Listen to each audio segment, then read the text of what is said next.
सरकारने बेरोजगारांची एक आकडेवारी प्रसिद्ध केली आहे. यात ग्रामीण भागात 57% आणि शहरी भागात 50% तरुण बेरोजगार असल्याचा समोर आलंय. ही केवळ आकडेवारी नसून व्यवस्थेच्या अपयशाचं जिवंत उदाहरण आहे. हा केवळ आर्थिक मुद्दा राहिलेला नाही, तो आता सामाजिक स्फोटाच्या उंबरठ्यावर उभा आहे. सरकार स्वतः आकडेवारी जाहीर करते, पण त्या आकड्यांमागील वेदना, अस्वस्थता आणि संताप यावर मात्र मौन बाळगते.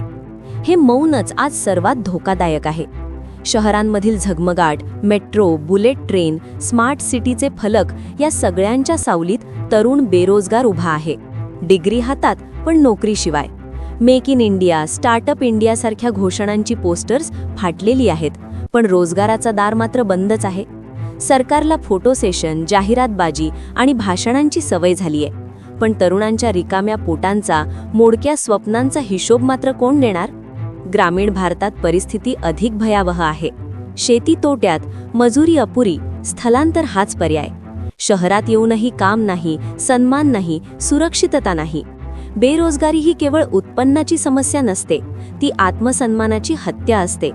आणि जेव्हा आत्मसन्मान चिरडला जातो तेव्हा लोकशाहीची मुळे हादरतात. या सगळ्यावर सरकारचं उत्तर काय? मौन, किंवा मग दिशाभूल करणारे मुद्दे, भावनिक राजकारण, धर्म, जात यांची धूळ. पण बेरोजगार तरुणाला मंदिर, मशीद किंवा घोषणा नको, तर रोजगार हवा आहे.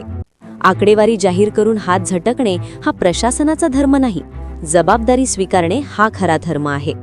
आज बेरोजगारी वाढत आहे, पण त्याहून वेगाने वाढत आहे ती तरुणांची निराशा. ही निराशा उद्या आक्रोश बनेल, परवा रस्त्यावर उतरेल.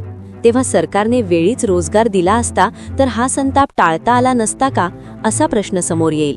याचं उत्तर मात्र अजूनही गायब आहे.